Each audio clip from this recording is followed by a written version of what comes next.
Super. Mohanlal ഇനിയും തുടരും. Super. ലാലേട്ടൻ അടിപൊളി. സൂപ്പർ. കുറെ നാളിന് പുറമെ ഏറ്റവും നല്ല പടം. പൃഥ്വിരാജിലെ എമ്പുരാൻ എന്നൊക്കെ പറഞ്ഞൊക്കെ ഭയങ്കര മാറ്റം, ഒരു രക്ഷയില്ല സിനിമ. കൊറോണയ്ക്ക് ശേഷം ഒരു നല്ല പടം കണ്ടിട്ട് ഇങ്ങനെ വെയിറ്റ് ചെയ്യായിരുന്നു. ലാലേട്ടൻ നിങ്ങൾ അടിപൊളിയായിരുന്നു.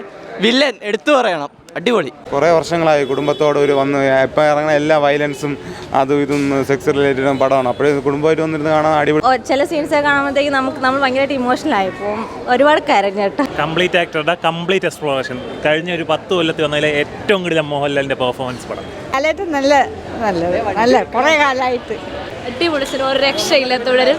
ലാലേട്ടൻ ഇസ് ബാക്ക്. അടിപൊളി. ആഫ്റ്റർ ദൃശ്യം ലാലേട്ടൻ ഇസ് കം ബാക്ക്.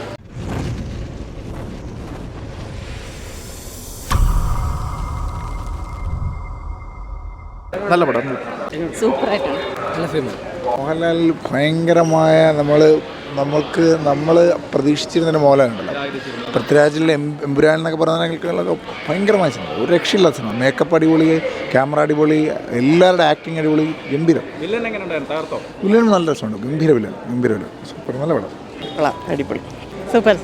കുറേ കാലത്തിന് ശേഷം തിയേറ്ററിൽ വന്നൊരു നല്ല പടം കണ്ടു. ഒരു കഥയുള്ളൊരു പടം. കാരണം നമ്മൾക്ക് കൊറോണയ്ക്ക് ശേഷം ഒരു നല്ല പടം കണ്ടിട്ട് ഇങ്ങനെ വെയിറ്റ് ചെയ്യായിരുന്നു. ലാലേട്ടൻ നിങ്ങൾ അടിപൊളിയായിരുന്നു. വില്ലൻ എടുത്തു പറയണം, അടിപൊളി. ഞാനൊരു മോഹൻലാൽ ഫാനാണ്.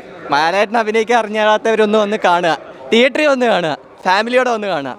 ഒരു വയലൻസോ ഒരാൾക്ക് കണ്ടിരിക്കാൻ പറ്റും. നല്ല പടമായിരുന്നു. നല്ല സൂപ്പറായിരുന്നു. മോഹൻലാലിൻ്റെ അഭിനയം നല്ല സൂപ്പർ പടം കേട്ടോ, അടിപൊളി പടം. കുറേ വർഷങ്ങളായി കുടുംബത്തോട് ഒരു വന്ന് ഇപ്പം ഇറങ്ങുന്ന എല്ലാ വയലൻസും അതും ഇതും സെക്സ് റിലേറ്റഡും പടമാണ്. അപ്പോഴേ കുടുംബമായിട്ട് വന്നിരുന്ന് കാണാൻ അടിപൊളി പടം. ദൃശ്യത്തിന് ശേഷം മോഹൻലാലിൻ്റെ അടിപൊളി പടം വരുന്നു. ശോഭന കൊള്ളാം, ഓക്കെയാണ്. അടിപൊളി പടം. കുഴപ്പമില്ല.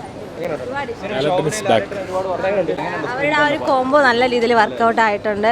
പിന്നെ ചില സീൻസൊക്കെ കാണുമ്പോഴത്തേക്ക് നമ്മൾ ഭയങ്കരമായിട്ട് ഇമോഷണൽ ആയി പോകും. ഒരുപാട് കരഞ്ഞേട്ടോ.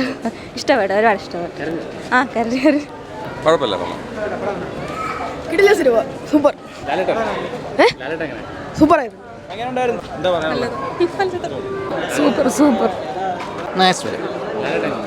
നല്ല നാച്ചുറൽ ആയിട്ടുണ്ട്. പഴയ ഒരു വിൻറ്റേജ് സ്റ്റൈലാണ്. സൂപ്പർ. കുഴപ്പമുണ്ടായില്ല. നല്ല മൂവിയായിരുന്നു. ഒരു ദൃശ്യം സെറ്റപ്പ് ഫീൽ ചെയ്തു. കൊള്ളാം. കിടിലായിട്ടുണ്ട്. കൊള്ളാം. അടിപൊളി പടം. കൊള്ളാം. കംപ്ലീറ്റ് ആക്ടറുടെ കംപ്ലീറ്റ് എക്സ്പ്ലോറേഷൻ. കഴിഞ്ഞ ഒരു 10 കൊല്ലത്തിൽ വന്നതിലെ ഏറ്റവും കൂടുതൽ മോഹൻലാലിൻ്റെ പെർഫോമൻസ് പടം. നല്ല സിനിമ. കൊള്ളാം. ലാലേട്ടൻ അടിപൊളി. ആക്ഷനൊക്കെ സൂപ്പർ. കൊള്ളാം. നന്നായിട്ടുണ്ട്. നല്ല പോയി. അടിപൊളി സിനിമ, ഒരു രക്ഷയില്ല. തുടരും. ലാലേട്ടൻ ഇസ് ബാക്ക്. അടിപൊളി. ആഫ്റ്റർ ദൃശ്യം ലാലേട്ടൻ ഇസ് കം ബാക്ക്. സൂപ്പർ. വേറെ ലെവൽ. കൊള്ളായിരുന്നു. ഇഷ്ടപ്പെട്ടു. സമയമില്ല. അടിപൊളി പടമായിരുന്നു.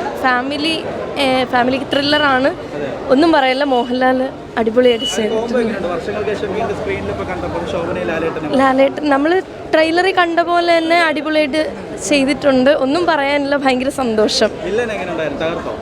അങ്ങനെയൊക്കെ നമ്മൾ സ്പോയിലർ പറയാൻ പാടില്ല. സൂപ്പർ. മോഹൻലാൽ ഇനിയും തുടരും. സൂപ്പർ. ലാലേട്ടൻ അടിപൊളി. സൂപ്പർ. കുറെ നാളിന് പുറമെ ഏറ്റവും നല്ല പടം. It's very good. It's A really family movie. വളരെ നല്ല സ്റ്റോറിയാണ്. എന്തായാലും കുറേ നാളായിട്ട് ശോഭനയുടെ ഫിലിം ഇപ്പോൾ ഇറങ്ങി വന്നപ്പോൾ നല്ല സൂപ്പറായിട്ടുണ്ട്. നല്ല സിനിമ. ലാലേട്ടൻ നല്ല കുറെ കാലമായിട്ട് സങ്കടം വരും കേട്ടോ. നല്ല മൂവിയായിരുന്നു. ഫൈറ്റ് മൂവ്സ് കൊള്ളായിരുന്നു. നല്ല വിഷ്വൽസ് ആയിരുന്നു. ഫസ്റ്റ് ഹാഫ് ഇച്ചിരി ഫാമിലി മൂവി ആണെങ്കിലും സെക്കൻഡ് ഹാഫിൽ കഥ മൊത്തം മാറും.